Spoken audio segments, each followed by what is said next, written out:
Welcome back to the Impact Mindset, folks. Today we're going to check out the Prairieland Antifa verdicts, and we'll break it down after we look at this quick video.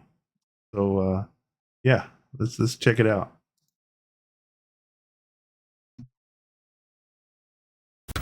The ringleader of the ambush at the Prairieland Eight detention facility was sentenced to 100 years in prison. 7 other defendants received sentences ranging from 30 years to 70 years. Fox 4's Lori Brown live at the federal courthouse in Fort Worth with the latest. Lori.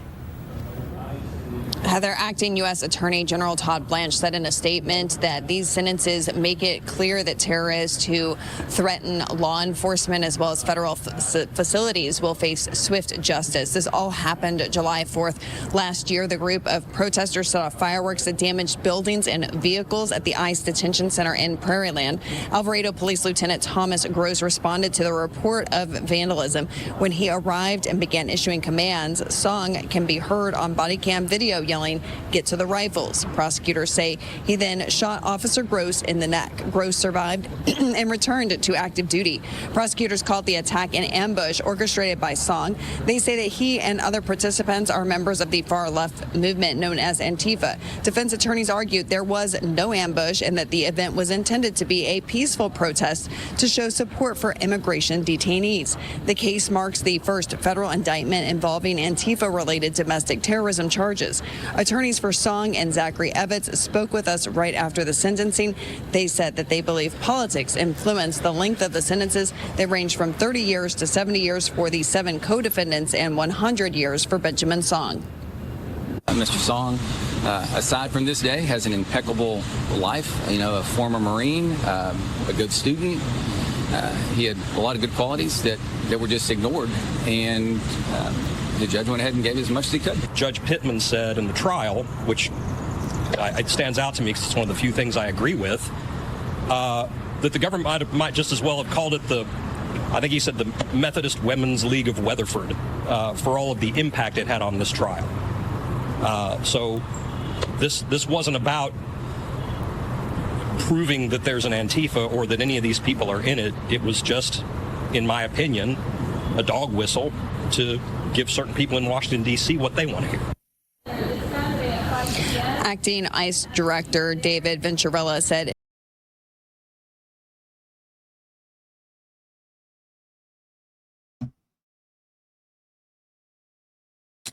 So let's break it down, folks, right? Let's break it down the way it needs to be broken down, because I watched the sentencing, right? And I'm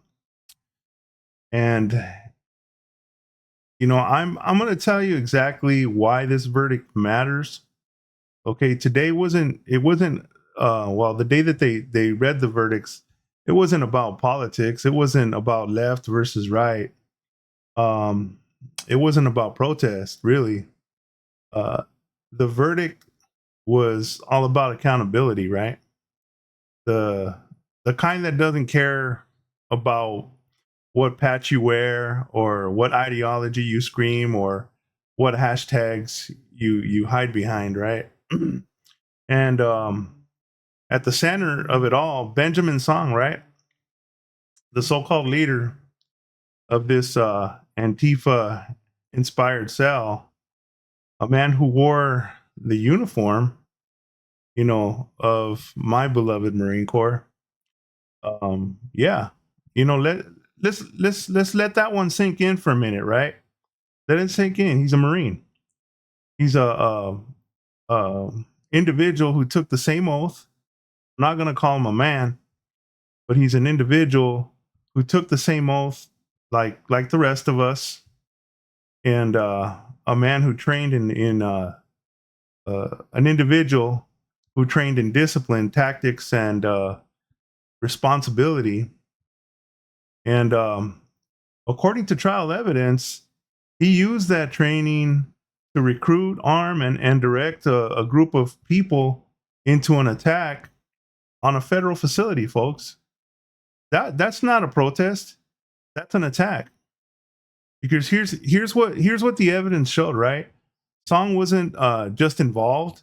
He was the center of gravity in this whole operation. All this came out in the trial, folks. He acquired firearms, plural, and distributed them to his co-defendants. He recruited members at gun ranges, at combat style training sessions, and formed this group that agreed with his ideology, and he was the one that they looked for direction for direction and for planning and escalation. Some of the defendants, Ines Soto, Elizabeth Soto, and Savannah Batten, I believe is her name, were part of a group creating and distributing insurrectionary like magazines, zines, or do-it-yourself manuals pushing their violent ideology. That came out in the trial, folks. And when they showed up at Prairieland, they didn't come empty-handed. They brought 11 firearms, body armor, and 11 military-grade first aid kits, the kind with tourniquets and trauma gear meant for treating gunshot wounds. They came prepared for violence, folks. They didn't show up there just to protest. They came expecting violence. That's what they came expecting. And the government introduced those items as exhibits, with DNA, fingerprints, tying them up directly to the defendants. They also had phone data, folks. Yeah, they had that too, right? Evidence showed that they turned off their phones or put them in these special bags to avoid tracking, right? That's not protesting. That's OPSEC. We call that OPSEC, right? It's operational security. He knew what he was doing. He knew what he was getting himself into. Benjamin knew exactly what he was doing. And then came the moment that sealed this case. An Alvarado police officer responded after the correctional officers called 911. Body cam footage captured the officer giving commands to, I believe it was Nathan Bauman. And in the background, clear as day, you hear Benjamin Song, the former Marine, yell, "Go get the rifles," or get to the rifles. Something along those lines, right? And then he opened fire and he shot that officer in the neck while unarmed. While unarmed correctional officers, were ducking, right? They were ducking and they were running for cover, if that's what I remember. And folks, that's not activism. That's not civil disobedience. That's attempted murder. That's attempted murder. Police arrested most of the group near the scene. Song, he ran and he stayed at large, I want to say, until mid-July, July 15th, and with help before finally being captured. So there was people harboring him. And here's the part that really shows the scale of what they were planning, right? Trial evidence showed that this Antifa cell collectively acquired over 50 firearms in the Dallas-Fort Worth area before July 4th. 50, folks. They used encrypted messaging apps with auto-delete monikers to hide identities and private planning chats limited only to trusted members. They conducted a reconnaissance. They discussed what to bring: firearms, medical kits, fireworks, all in preparation for a riot, folks.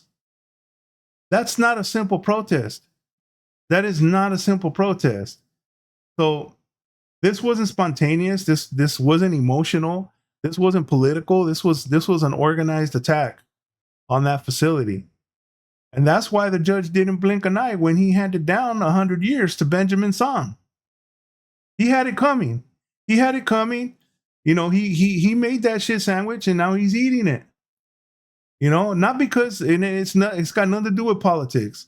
It's got it's got nothing to do with ideology, but it's because a man with military training used that training to orchestrate an unarmed attack on a federal facility. I agree with this verdict, folks. I agree with it. Now let's talk about the rest of the crew, right? The ones who followed him into this disaster. Autumn Hill, Zachary, Savannah, Baton, Megan Morris, Elizabeth, and Ness. I believe I got their names right. Yeah, it was eight defendants total, right? 8 adults who made a choice to follow this clown. 8 people who let that ideology override their judgment, man. Every single one of them walked out of that courtroom today, or the day that they read the verdict, with decades behind bars. Decades, 30, 40, 50, 70. It was all depending on their role.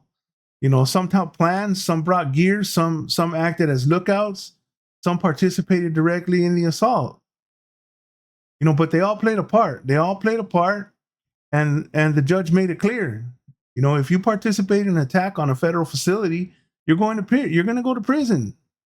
I mean, common sense, folks. It's just common sense.